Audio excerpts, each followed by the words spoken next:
ஆண்டவராகிய இயேசு கிறிஸ்துவின் நாமத்தினாலே உங்கள் அனைவருக்கும் வாழ்த்துதலை தெரிவித்துக் கொள்கிறேன். இந்த வார்த்தையும் வாழ்க்கையும் 51வது செய்தியை உங்களோடு கூட பகிர்ந்து கொள்வதில் மிக்க மகிழ்ச்சி அடைகிறேன். இந்த நாளிலும் கூட வேதத்தில் ஆண்டவரால் சாட்சி பெற்ற நபர்களை குறித்து வர நாட்களில் தியானிக்கலாம் என்று ஆசிக்கிறேன். எப்படி என்றால், நம்மளுடைய வாழ்க்கையில் வேதத்தில் குறிக்கப்பட்டிருக்கிற சாட்சியுள்ள மனிதர்களை குறித்து இந்த நாளிலே நம்ம தியானிக்கலாம்.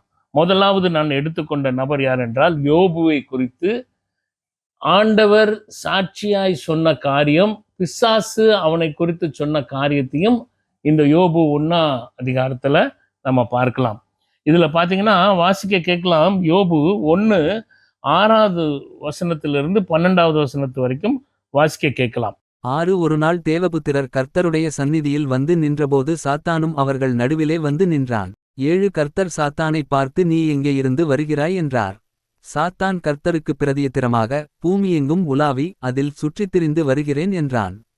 8 கர்த்தர் சாத்தானை நோக்கி, என் தாசனாகிய யோபின் மேல் கவனம் வைத்தாயோ? உத்தமனும் சன்மார்க்கனும் தேவனுக்கு பயந்து பொல்லாப்புக்கு விலகுகிறவனுமாகிய அவனைப் போல பூமியில் ஒருவனும் இல்லை என்றார். 9 அதற்குச் சாத்தான் கர்த்தருக்கு பிரதியுத்தரமாக, யோபு விருதாவாகவா தேவனுக்கு பயந்து நடக்கிறான்? 10 நீர் அவனையும் அவன் வீட்டையும் அவனுக்கு உண்டான எல்லாவற்றையும் சுற்றி வேலியடைக்கவில்லையோ? அவன் கைகளின் கிரியையை ஆசீர்வதித்தீர். அவனுடைய சம்பத்து தேசத்தில் பெருகிறது. 11 ஆனாலும் உம்முடைய கையை நீட்டி அவனுக்கு உண்டானவையெல்லாம் தொடுவீரானால், அப்பொழுது அவன் உமது முகத்துக்கு எதிரே உம்மை தூஷிக்கானோ பாரும் என்றான். 12 கர்த்தர் சாத்தானை நோக்கி, இதோ அவனுக்கு உண்டானவையெல்லாம் உன் கையிலிருக்கிறது. அவன் மேல் மாத்திரம் உன் கையை நீட்டாதே என்றார். அப்பொழுது சாத்தான் கர்த்தருடைய சந்நிதியை விட்டு புறப்பட்டு போனான். இதுல பாத்தீங்கன்னா, பிசாசு யார் மேல கவனம் வைக்கிறான்னு பாத்தீங்கன்னா, தேவனுக்கு பிரியமாய் நடக்க விரும்புகிறவர்களிடத்துல கவனம் வைக்கிறான். இதுல பாத்தீங்கன்னா 8வது வசனத்துல சொல்லும் பொழுது, என் தாசன் ஆகிய யோபுவின் மேல் கவனம் வைத்தாயோ அப்படின்னு சொல்லிட்டு ஆண்டவர் கொடுக்கிற சாட்சியை பாருங்களேன். 4 காரியம் இதுல சொல்லியிருக்குது. உத்தமன், சன்மார்க்கன், தேவனுக்கு பயந்து பொல்லாப்பை விட்டு விலகுகிற மனுஷன், இவனை போல பூமியில ஒருவனும் இல்லை என்று தேவன் சாட்சி கொடுக்கிறார்.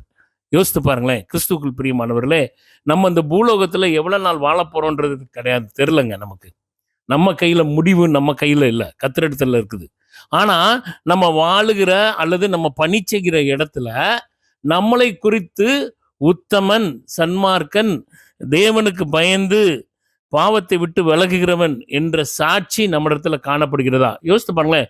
ஒருவேளை 4 காரியம் நம்மகிட்ட காணப்படலைன்னாலும் ஒரு 2 காரியம் இல்லை 3 காரியத்திலேயாவது நம்ம முயற்சி செய்கிறவர்களாய் காணப்பட வேண்டும். அதாங்க நம்ம கற்றுக்கொள்கிற காரியம்.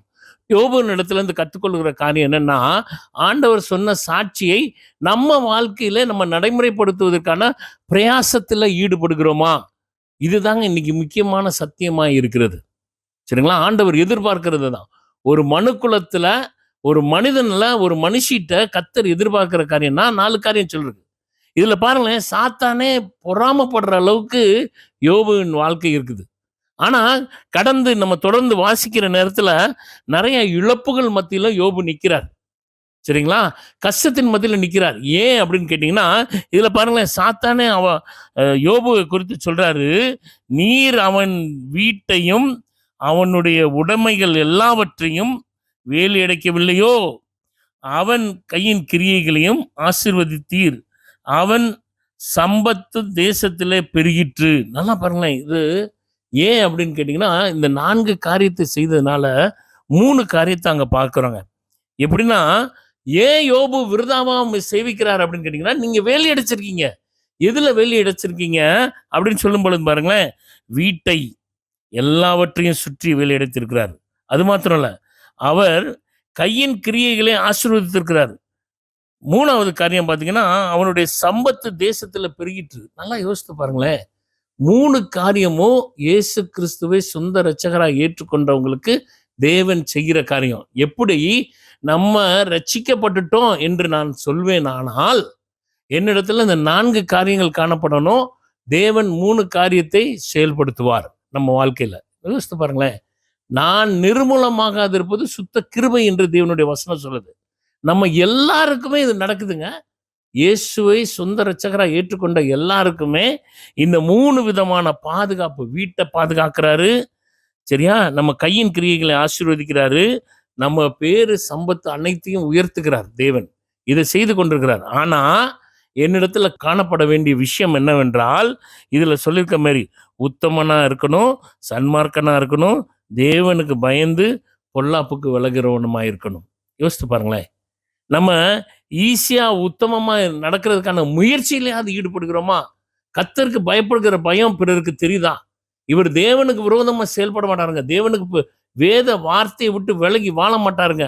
இல்ல வேதத்துக்கு விரோதமான செயல்கள்ல செய்ய மாட்டாருங்க என்று நம்மளை குறித்து நம்ம பணி செய்கிற இடத்துல, நம்ம குடும்ப வாழ்க்கையில, அல்லது நம்ம தெருக்கள்ல இப்படி ஒரு சாட்சியை பெற்றுக்கோங்க. அவங்க இயேசு கிறிஸ்துவை ஏற்றுக்கொண்டவங்க, தேவனுக்கு பிரியமா வாழ்றவங்க, அவங்க கிறிஸ்தவங்க, அவங்க இந்த இந்த மாதிரி அநியாய செயல்கள்ல ஈடுபட மாட்டாங்கன்னு சொல்லி நம்மளை குறித்து யாராவது சாட்சி சொல்வார்களாங்க? அப்படி நம்ம வாழணும்னு சொல்லி தேவன் எதிர்பார்க்கிறாங்க. ஏனென்றால் யோசித்து பாருங்களேன், யோபுவை குறித்து தேவன் சொல்றது அப்படி இருக்குது. எப்படி சொல்லியிருக்கிறாருன்னு பார்த்தீங்கன்னா, பூமியிலே அவனைப் போல ஒருவரும் இல்லை என்று சொல்லியிருக்கிறார். அப்போ உலகத்திலேயே யோபு மாரி உத்தமமா யாரும் நடக்கல. சரிங்களா? அப்படிதான் கர்த்தர் எழுதி வைத்திருக்கிறார். யோசித்து பாருங்களேன். இந்த வேதம் தாங்க நமக்கு ரூல் புக். வேதம் தான் நம்ம வாழ்க்கையின் சத்தியம். நம்ம வாழ்வதற்கான அடிப்படை சூத்திரம் இந்த பைபிள்ல தான் இருக்குது. ஆனா இதுல எவ்வளோ பிரயாசப்படுறோங்க. நல்லா கவனிங்களேன். உலகத்திலே உபத்திரவம் உண்டு, திடன் கொள்ளுங்கள், நான் உலகத்தை ஜெயித்தேன்னு இயேசு சொல்லியிருக்கிறாரு. நமக்கு உபத்திரம் இருந்துக்கிட்டே தான் இருக்கும். வாழ்நாள் மூலம் சாகிற வரைக்கும் உபத்திரம் இருந்துக்கிட்டே இருக்கும், பிரச்சனை இருந்துக்கிட்டே தான் இருக்கும். ஆனா இதுல ஒரே ஒரு ஸ்பெஷாலிட்டி என்ன அப்படின்னா, இயேசுவை சொந்த ரட்சகரா ஏற்றுக்கொண்டவங்ககிட்ட காணப்படுகிற ஒரு ஸ்பெஷாலிட்டி என்னன்னா, இந்த உபத்திரவத்தின் மத்தியிலும் கர்த்தர் நம்மளோடு கூட இருக்கிறார். இதை நம்ம மறந்து போகக்கூடாது.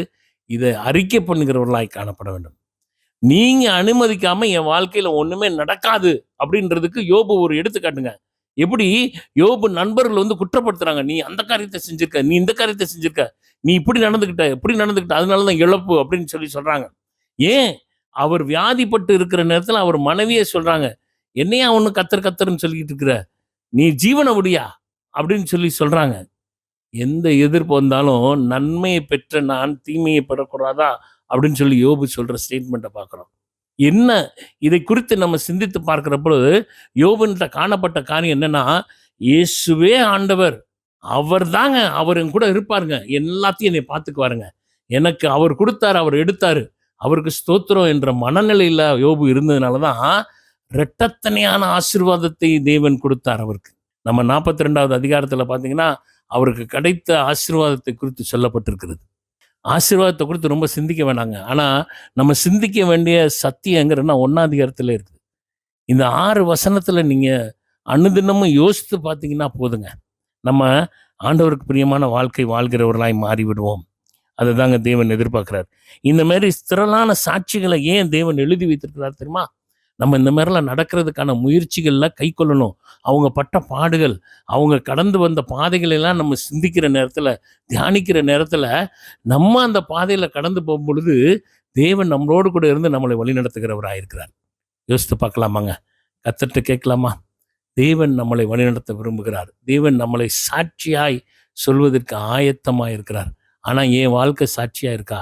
யோசித்து பார்க்கலாமாங்க? 4 காரியத்தை நம்ம செய்யும் பொழுது 3 காரியத்தை கர்த்தர் செய்கிறாருன்னு நான் அந்த பகுதியில் சொன்னேன். சரிங்களா? அப்போ நம்ம அதை சிந்தித்து பார்க்கலாமா? கர்த்தர்ட்ட கேட்கலாமா? கிருபை நிறைந்த அன்பின் ஆண்டவரே, இந்த நாளுக்காகவும் ஸ்தோத்திரம் ஆண்டவரே. இந்த நாளிலும் யோபு மூலமாக நாங்கள் கற்றுக்கொண்ட சத்தியத்தை உத்தமனும் சன்மார்க்கனும் தேவனுக்கு பயந்து பொல்லாப்புக்கு விலகிறவனுமாய் நாங்கள் நடக்கிறதுக்கு எங்களுக்கு உதவி செய்யுங்க. அப்பொழுது ஆண்டவரே, எங்கள் வீட்டை எல்லாவற்றையும் சுற்றி வேலி அடைக்கிறீங்கன்னு பார்த்தோம். ஆண்டவரே, எங்கள் கையின் கிரியைகளை ஆசீர்வதிக்கிறீங்கன்னு பார்த்தோம்.